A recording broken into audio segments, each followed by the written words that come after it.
जय श्री राम मित्रों, मैं डीएस जोरावत और स्वागत है आपका आज फिर मेरे यूट्यूब चैनल डीएस जोरावत। पिछली बार अपन ने बात की थी बाबा रामदेव के ऊपर कविता की, और आज बाबा रामदेव के ऊपर मैंने एक वीडियो बनाया है जिसके अंदर पूरे बाबा रामदेव का जो कॉम्पिटिटिव जो महत्व है उसके अंदर इसको पूरा समझाने की मैं कोशिश करूंगा।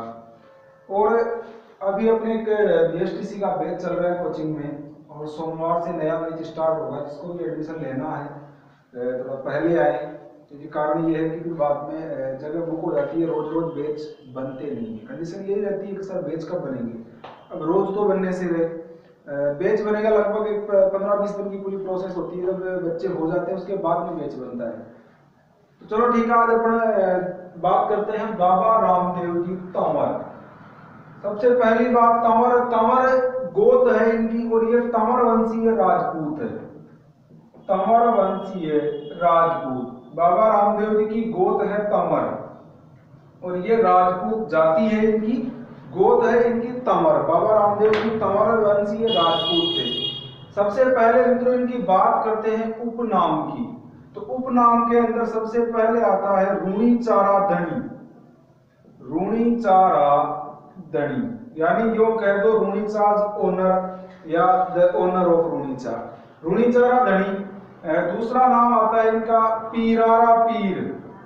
पीरारा पीर यानी पीरों के भी पीर। रूणीचारा धनी, पीरारा पीर, रामसा पीर। जो इनको मुसलमान बोलते हैं वो शब्द है मित्रों रामसा पीर। ये तीन बाबा रामदेव जी के प्रमुख या कह दो मुख्य उपनाम है। बाबा रामदेव जी महाराज के तीन मुख्य उपनाम है। इसके बाद में अपन देखते हैं बाबा रामदेव जी का परिवार। बाबा रामदेव जी की पारिवारिक पृष्ठभूमि देखते हैं अपन। उसके अंदर सबसे पहले पिता। पिता कौन थे इनके? पिताजी का नाम था अजमाल जी। अजमाल जी, पिताजी का नाम था मित्रों अजमाल जी, और माता थी इनकी मेणा दे। बाबा रामदेव जी की मां का नाम मेणा दे। इनके एक बड़े भाई थे। एक चीज ध्यान रखना है, कृष्ण के अवतार माने गए हैं। कृष्ण के अवतार, बाबा रामदेव जी भगवान श्री कृष्ण के अवतार माने गए हैं। पिता अजमाल जी, माता मेणा दे, पत्नी इनकी नेतल दे। बाबा रामदेव जी की पत्नी का नाम क्या है? नेतल दे, और ये अमरकोट की थी। अमरकोट, और अमरकोट पे शासन रहा है सोडा राजपूतों का, जो कि प्राचीन काल में अमराना नाम था, फिर अमरकोट हुआ और वर्तमान में इसका नाम उमरकोट है। अमरकोट जिसपे सोडा राजपूतों का राज रहा, दले सिंह सोडा की पुत्री थी ये, दले सिंह सोडा। अब बाबा रामदेव जी अवतार हुए कृष्ण के। कृष्ण के अवतारों में आप देखो, श्री राम का अवतार हुआ, कृष्ण ने श्री राम के रूप में लिया, तो शेषनाग ने लक्ष्मण के रूप में लिया। और कृष्ण ने जब कृष्ण का अवतार हुआ मथुरा के अंदर, तो शेषनाग का अवतार बलराम के रूप में हुआ। और यहाँ पर भी शेषनाग अवतार लेंगे, और इनके बड़े भाई के रूप में, बड़े भाई या कह दो भाई, इनके भाई थे वीरमदेव, जो कि शेषनाग के अवतार माने गए हैं। बाबा रामदेव जी के भाई का नाम है वीरमदेव, जो कि शेषनाग के अवतार माने गए हैं। इनकी एक बहन थी जिसका नाम था सुगना। बहन का नाम था सुगना। वह एक धर्म की बहन थी जिसका नाम था डालीबाई।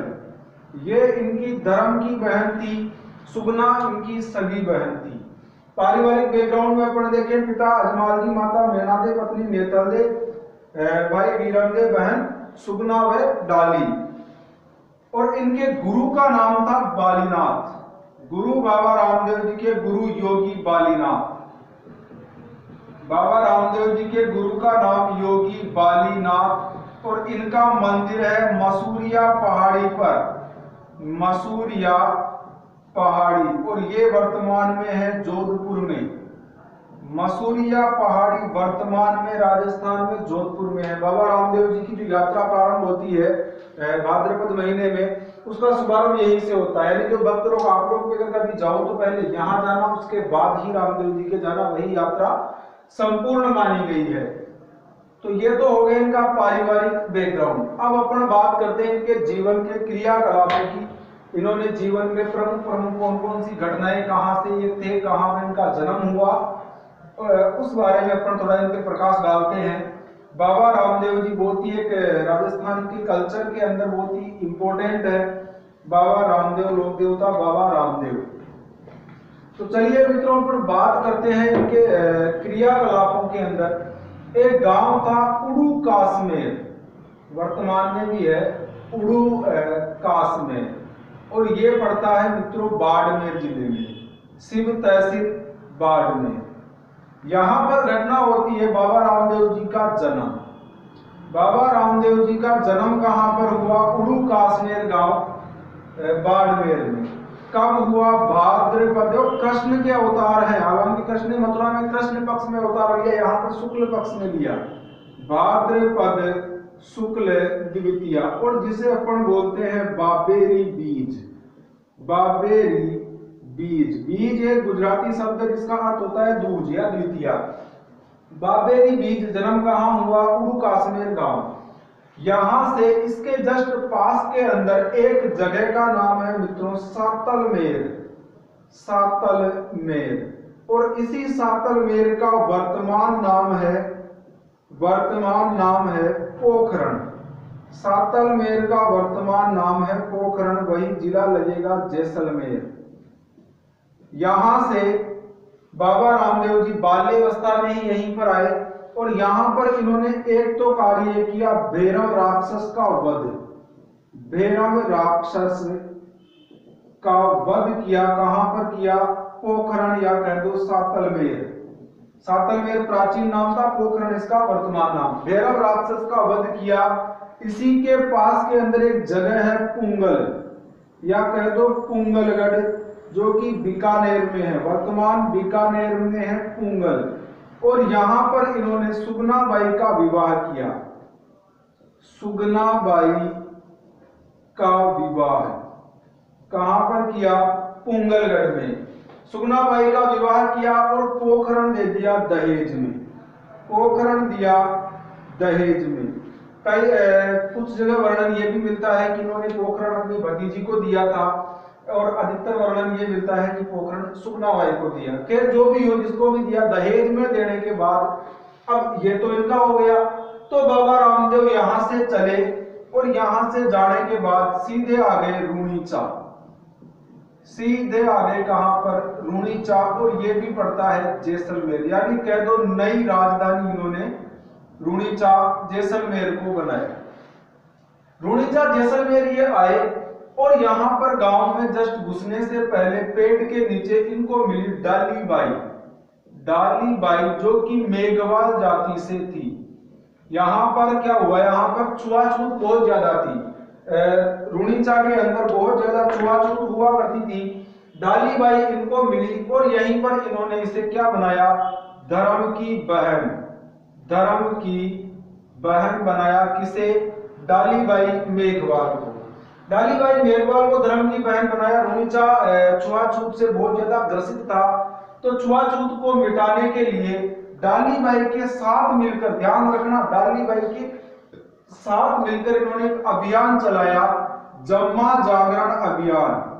जम्मा जागरण अभियान, ये कह दो कि छुआछूत के विरुद्ध था। ये जम्मा जागरण अभियान छुआछूत के विरुद्ध था। कहां पर चलाया? रूणीचा में। इसी रूणीचा में छुआछूत के विरुद्ध इन्होंने एक पंथ की स्थापना की, जिसका नाम है कामड़िया पंथ। बाबा रामदेव जी ने कामड़िया पंथ की स्थापना कहां की? रूणीचा में। और ये इसका प्रमुख केंद्र भी है, प्रमुख केंद्र।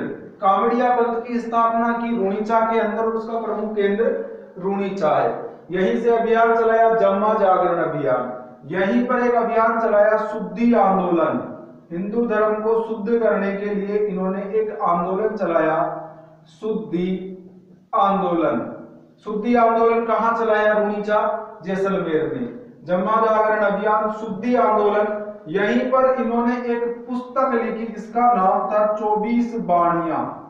पूरे राजस्थान के सभी लोक देवी देवताओं में एकमात्र लोक देवता जो कवि थे, और इन्होंने जो रचना लिखी, जो ग्रंथ लिखा, उसका नाम है 24 बाणियां। 24 बाणियां में इनके उपदेश संकलित है। बाबा रामदेव जी ने जो उपदेश दिए वो कहां पर संकलित है? 24 बाणियां ग्रंथ में। कावड़िया पंथ की स्थापना इन्होंने की, जम्मा जागरण अभियान इन्होंने चलाया, शुद्धि आंदोलन इन्होंने चलाया। जम्मा 24 बाणियां ग्रंथ की इन्होंने रचना की, एकमात्र लोक देवता जो कवि भी थे। अब बात करते हैं इनकी शब्दावली की, और इसी रुणीचा के अंदर इन्होंने समाधि ली थी। रुणीचा के अंदर ही इन्होंने समाधि ली थी। बाबा रामदेव जी ने समाधि कहां ली? रुणीचा। रुणीचा के अंदर के तालाब है जिसका नाम हुआ राम सरोवर तालाब। राम सरोवर तालाब। राम सरोवर तालाब के किनारे इन्होंने समाधि ली, यानी पाल पर। राम सरोवर तालाब की पाल पर इन्होंने समाधि ली। कब ली? भाद्रपद शुक्ल एकादशी। भाद्रपद शुक्ल एकादशी को इन्होंने समाधि ली। इसी के पास में एक दिन पहले, ध्यान रखना, ये भाद्रपद शुक्ल दशमी को समाधि लेने वाले थे। भाद्रपद शुक्ल दशमी को समाधि लेने वाले थे, लेकिन जस्ट एक दिन पहले इनकी धर्म की बहन डालीबाई ने समाधि ली थी। इस दिन समाधि किसने ली? डालीबाई ने। और डालीबाई ने समाधि ली तो इन्हीं के पास में इन्हीं का मंदिर है, यानी पास में मंदिर। डालीबाई का मंदिर बाबा रामदेव जी के जस्ट पास में बना हुआ है, क्योंकि इन्होंने पास में ही समाधि ली थी। भाद्रपद शुक्ल यानी नेक्स्ट डे, अगले दिन बाबा रामदेव जी ने समाधि ली। कहां पर ली? रुणीचा नगरी में, राम सरोवर तालाब की पाल के किनारे, एक दिन बाद भाद्रपद शुक्ल एकादशी को। अब बाबा रामदेव जी की कुछ शब्दावली है, बात करते हैं अपन शब्दावली पर। बाबा रामदेव जी के कुछ शब्द हैं जिनको एक राजस्थानी भाषा के अंदर अलग अलग नाम दे दिया गया। पहले बात करते हैं अपन बाबा रामदेव जी के चमत्कार। इनके जो चमत्कार है वो कहलाते हैं मित्रों पर्चा। चमत्कार क्या कहलाते हैं? पर्चा। बाबा रामदेव जी के चमत्कार कहलाते हैं पर्चा। इनकी जो ध्वजा होती है 5 रंगों वाली ध्वजा, वो ध्वजा कहलाती है नेजा। ध्वजा कहलाती है नेजा, जिसमें 5 रंग होते हैं। बाबा रामदेव जी की ध्वजा नेजा कहलाती है, जिसमें 5 रंग होते हैं। इनका मंदिर कहलाता है देवरा। मंदिर कहलाता है देवरा। कभी रुणीचा जाओगे, वहां पर बाबा रामदेव जी का जो मेन मंदिर है उसके ऊपर लिखा हुआ है रामदेवरा, और रुणीचा का वर्तमान नाम भी क्या है? रामदेवरा। क्यों पड़ा? बाबा रामदेव जी के मंदिर के कारण मंदिर कहलाता है देवरा। और कदम्ब वृक्ष के नीचे, कदम्ब वृक्ष के नीचे जो थान होता है वो कहलाता, स्थान होता है वो कहलाता है थान। नीचे स्थान, और वो कहलाता है थान। थान एक नॉर्मल लैंग्वेज, इसमें छोटा सा चबूतरा होता है, उसके ऊपर किसी भी देवी देवता की प्रतिमा होती है, उसको अपन नॉर्मल लैंग्वेज में बोलते हैं थान। बाबा रामदेव जी का थान कहलाता है जो कदम्ब वृक्ष के नीचे स्थान होता है। भक्त कहलाते हैं, यात्री कहलाते हैं इनके जातू। बाबा रामदेव जी के यात्री कहलाते हैं जातू। यात्री कह दो या कह दो भक्त या कह दो प्रिय भक्त, कहलाते हैं जातू। इनकी धर्म की बहन थी, मेघवाल जाति से थी। मेघवाल भक्त जो होते हैं वो कहलाते हैं रीखियां। मेघवाल जाति के भक्त, जाति के भक्त, और वो कहलाते हैं रीखियां। बाबा रामदेव जी के मेघवाल जाति के भक्त क्या कहलाते हैं? रीखियां। एक बात यहाँ पर ध्यान देना, बाबा रामदेव हिंदू धर्म के प्रबल समर्थक थे। इन्होंने हिंदू धर्म को सुधार के लिए जम्मा जागरण शुद्धि जैसे आंदोलन चलाए, लेकिन ये मूर्ति पूजा के विरोधी थे। अतः इनके चरण चिन्ह जिन्हें अपन नॉर्मल लैंग्वेज में बोलते हैं पगले पूजे जाते हैं, यानी इनकी मूर्ति नहीं पूजी जाती है। बाबा रामदेव जी के चरण चिन्ह जिन्हें अपन सीधी भाषा में बोलते हैं पगलिया, वो पगलिया ही पूजा जाओ चले। चरण चिन्ह बाबा रामदेव जी के पूजे जाते हैं।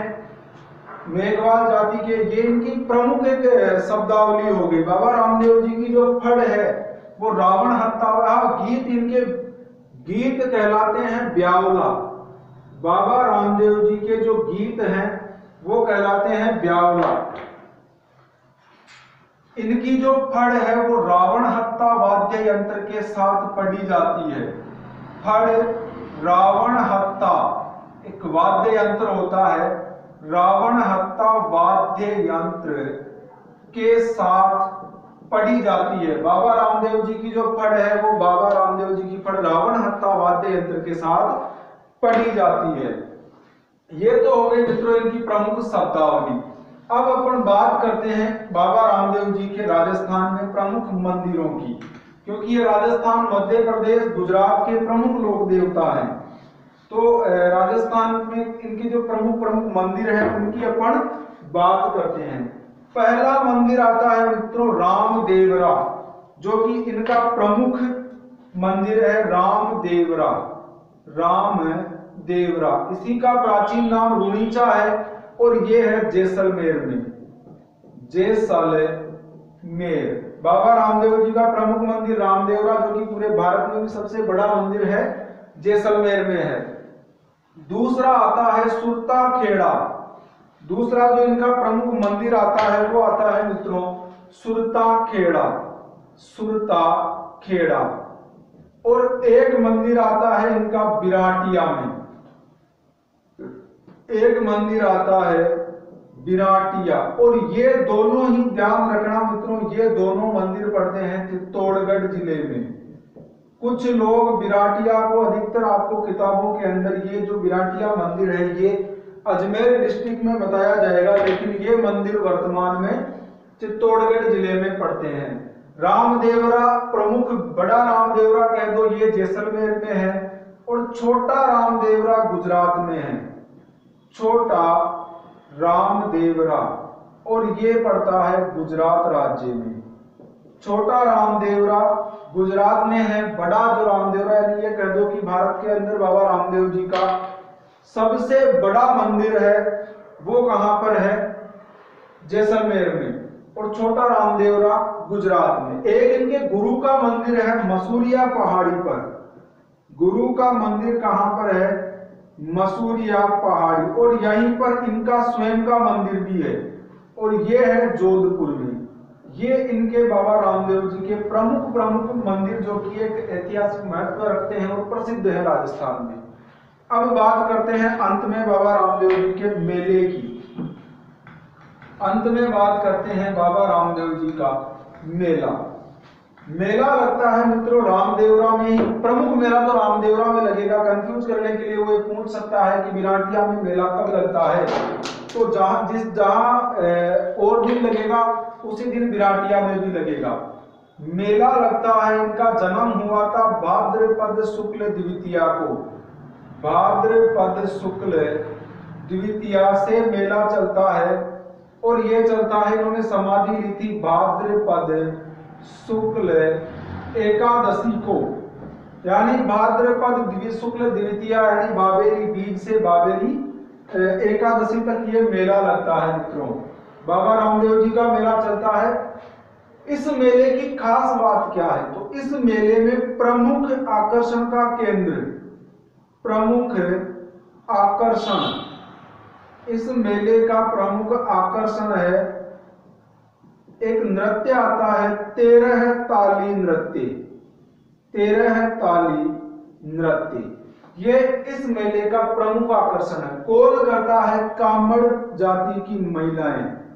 कामड़ जाति की महिलाएं ये नृत्य करती है, बाबा रामदेव जी के मेले में करती है, और ये इस मेले का प्रमुख आकर्षण है। कामड़ जाति, कामड़िया पंथ की स्थापना रुणीचा में की थी, तो इसका जो प्रमुख केंद्र है, प्रमुख या केंद्र कह दो, और वो पड़ता है, वो है रुणीचा में। यानी कामड़िया नृत्य का केंद्र कहां पर है या प्रमुख केंद्र कहां पर है, वो कहां पर है, रुणीचा में। 13 ताली नृत्य। दूसरा इस मेले की खास बात है सांप्रदायिक सद्भाव की दृष्टि से, सांप्रदायिक सद्भाव की दृष्टि से, सद्भाव की दृष्टि से राजस्थान का सबसे बड़ा मेला, राजस्थान का सबसे बड़ा मेला कौन सा है? बाबा रामदेव जी का मेला, भाद्रपद शुक्ल द्वितीया से भाद्रपद शुक्ल एकादशी तक। ये हो गए मित्रों बाबा रामदेव। और अब इसी के साथ अगले सोमवार से मैं कोशिश करूंगा राजस्थान ज्योग्राफी की भी क्लासें लगेगी, तो देखते रहिएगा। जय श्री राम।